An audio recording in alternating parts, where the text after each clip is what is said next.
Maaf mengganggu waktu Ibu, nggih. Ya, Di sini saya ingin mewawancarai Ibu selaku Kepala Sekolah di SD Negeri 1 Karangtengah tentang pengambilan keputusan berbasis nilai-nilai kebajikan sebagai pemimpin tentang kasus dilema etika atau bujukan moral. Ibu, pertanyaan nomor 1, nggih. Selama ini bagaimana Ibu dapat mengidentifikasi kasus-kasus yang merupakan dilema etika atau bujukan moral? Baik Ibu, dilema etika adalah kasus benar lawan benar, sedangkan bujukan moral adalah benar lawan salah. Dan saya sering menjumpai kasus tersebut di SDN 1 Karangtengah ini. Kasus-kasus tersebut harus diidentifikasi terlebih dahulu agar dalam pengambilan keputusan bisa tepat dan dipertanggungjawabkan. Saya mengidentifikasi kasus dengan berkomunikasi terhadap pihak-pihak yang terlibat, antara lain di guru-guru SDN 1 Karangtengah ini, menggali permasalahannya yang ada. Kemudian setelah saya memahami, saya dapat menentukan apakah kasus itu dilema etika atau bujukan moral. Apabila tidak melanggar hukum dan tidak menimbulkan ketidaknyamanan sosial, maka itu termasuk dilema etika itu. Oh, nggih. Lanjut pertanyaan nomor 2, nggih, Bu. Ya. Selama ini bagaimana Ibu menjalankan pengambilan keputusan di sekolah Ibu, terutama pada kasus-kasus di mana ada dua kepentingan yang sama-sama benar atau sama-sama mengandung nilai kebajikan? Ya, Ibu, saya akan mempertimbangkan apakah merupakan kepentingan seseorang atau kelompok, mengandung kebenaran atau kesetiaan rasa, keadilan, atau hanya berdasar belas kasihan, atau dampak yang akan ditimbulkan itu hanya saat ini ataukah untuk jangka panjang. Yang pasti itu semua keputusan yang diambil akan dapat dipertanggungjawabkan. Untuk pertanyaan nomor 3, nggih, Ibu. Langkah-langkah atau prosedur seperti apa yang biasa Ibu lakukan selama ini? Baik Ibu, sebagai pemimpin di sekolah, terutama tentunya yang pertama saya mengutamakan kepentingan murid, yaitu murid di SDN 1 Karangtengah ini berdasarkan pada prinsip berpikir berbasis hasil akhir, serta berpikir berbasis peraturan, dan berpikir berbasis rasa peduli. Langkah selanjutnya dengan meninjau kembali fakta-fakta yang ada untuk mencari peluang sehingga dapat membuat suatu keputusan. Keputusan tersebut kemudian direfleksi atau ditinjau kembali hingga yakin keputusan yang diambil adalah keputusan yang terbaik, Ibu. Kemudian lanjut, Ibu, nomor 4. Hal-hal apa saja yang selama ini Ibu anggap efektif dalam pengambilan keputusan pada kasus-kasus dilema etika? Ya Ibu, hal efektif yang perlu dilakukan dalam kasus dilema etika adalah dengan menjalin berkomunikasi yang baik dengan pihak-pihak yang bermasalah untuk kemudian dicari solusi yang tepat. Kemudian hal-hal apa saja yang selama ini merupakan tantangan dalam pengambilan keputusan pada kasus-kasus dilema etika? Tantangannya adalah kemungkinan keputusan yang saya ambil belum bisa diterima oleh salah satu pihak, tetapi saya akan memberi pemahaman kepadanya untuk secara ikhlas menerima dan menjalin keputusan tersebut. Untuk pertanyaan selanjutnya, Ibu, apakah Ibu memiliki sebuah tata kelola atau jadwal tertentu dalam sebuah penyelesaian kasus dilema etika? Apakah Ibu langsung menyelesaikannya di tempat atau memiliki sebuah jadwal untuk menyelesaikannya dalam bentuk prosedur apa yang Ibu jalankan? Tidak ada, Ibu. Saya tidak mempunyai jadwal tertentu dalam menyelesaikan sebuah kasus. Seandainya kasus tersebut dapat diselesaikan secepatnya, maka segera saya selesaikan agar keadaan menjadi segera membaik. Pertanyaan nomor 7, Ibu. Oke. Adakah seseorang atau faktor-faktor apa yang selama ini mempermudah atau membantu Ibu dalam pengambilan keputusan dalam kasus-kasus dilema etika? Faktor-faktor yang dapat membantu yaitu dengan bermusyawarah, berkolaborasi, dan membangun komunikasi yang baik dengan semua pihak terkait. Pengelolaan emosi yang baik dan meningkatkan pemahaman tentang teori pengambilan keputusan sebagai seorang pemimpin di sekolah. Pertanyaan terakhir ya Bu. Oke. Dari semua hal yang telah disampaikan, pembelajaran apa yang dapat Ibu petik dari pengalaman Ibu mengambil keputusan dilema etika? Baik, Bu. Identifikasi jenis kasus terlebih dahulu, Bu. Kemudian dengan melakukan langkah-langkah pengujian agar dapat diambil keputusan yang tepat, yang bertanggung jawab dan berbasis nilai-nilai kebajikan. Terutama sebagai seorang pemimpin sekolah, tentu keputusan tersebut harus berpihak pada murid. Ya, terima kasih Bu untuk meluangkan waktunya, nggih. Mohon maaf ada banyak kekurangan. Sama-sama Ibu, semoga Bu Witriana sukses. Amin, amin. Terima kasih Bu. Iya, sama-sama.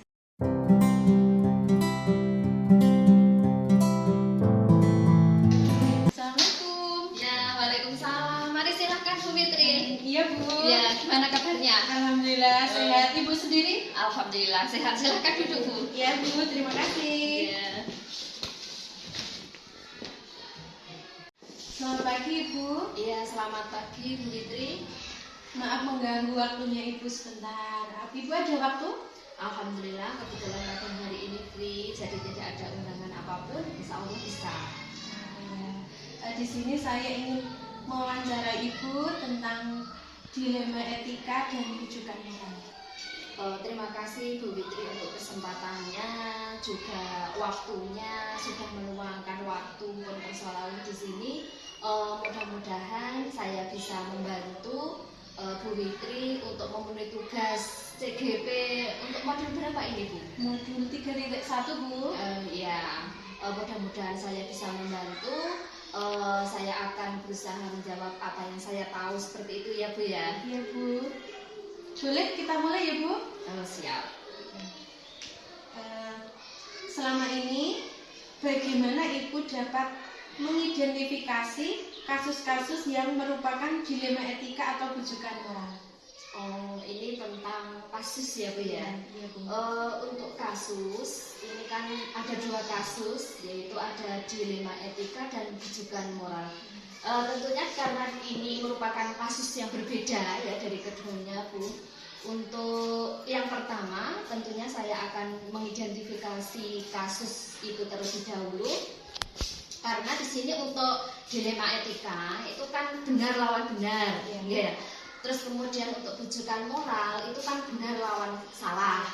Kalau menurut saya pribadi itu karena kalau dilema etika itu sudah sesuatu yang benar dengan benar. Tentunya ini memang benar-benar sangat dibutuhkan. Berbeda dengan rujukan moral. Kalau rujukan moral itu kan benar lawan salah. Untuk yang benar tentunya kita tingkatkan, tetapi kalau salah ya harus kita perbaiki atau kita tinggalkan, seperti itu ya Bu ya.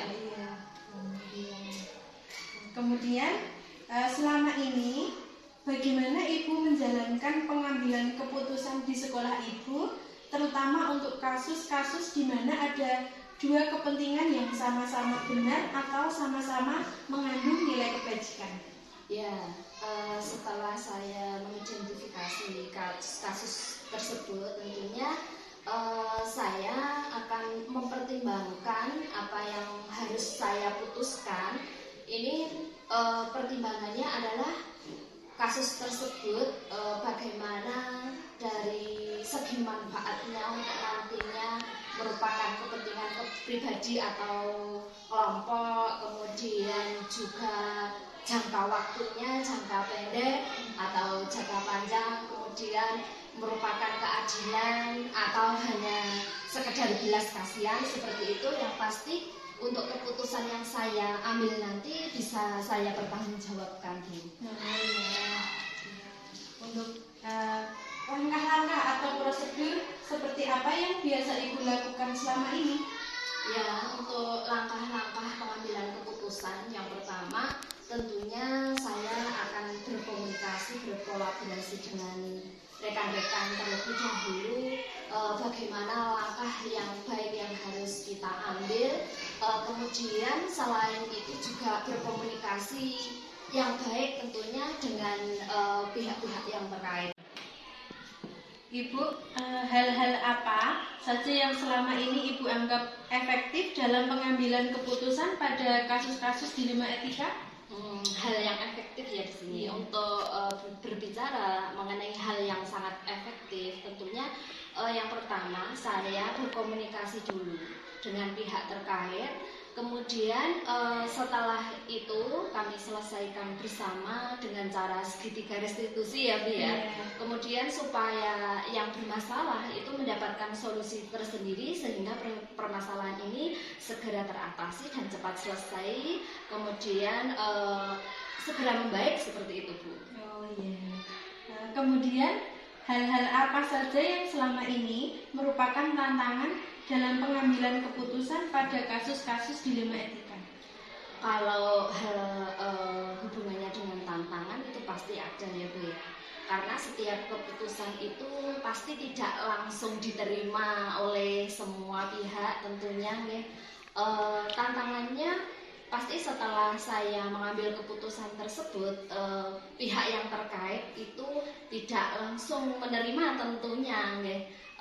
Contohnya seperti ini Bu, kemarin kebetulan pas saya baru di sini, itu saya ketemu dengan anak didik di sini atau murid di sini membawa sepeda motor ya. Padahal itu kan belum diperbolehkan karena masih usia dini. Bahkan kalau di sini kan medannya juga sulit, bahkan sekarang itu musim penghujan. Tetapi bawa motornya itu kan ya namanya anak-anak seperti itu ya Bu ya, masih barber, bahkan kan belum tahu apa ya risikonya nanti kalau jatuh, sepertinya belum terpikir ke arah situ. Nah, maka dari itu ya, karena itu memang peraturannya belum diperbolehkan, maka saya harus bisa mengambil keputusan ya. Kemudian kami musyawarahkan kepada wali kelasnya bagaimana supaya anak tersebut untuk lain hari tidak membawa motor kembali. Kemudian ya utamanya kami musyawarahkan dengan wali muridnya supaya anak tersebut diantar seperti itu Bu, karena memang sangat berbahaya sekali kalau usia SD sudah membawa motor sendiri, bahkan untuk medannya di sini tidak memungkinkan Ibu, seperti itu.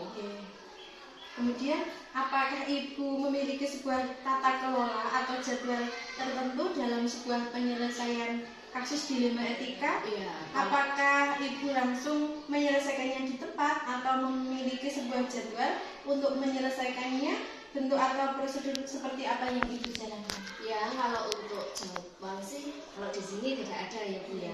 Karena ya namanya masalah itu kan kita tidak tahu masalah itu kapan datangnya.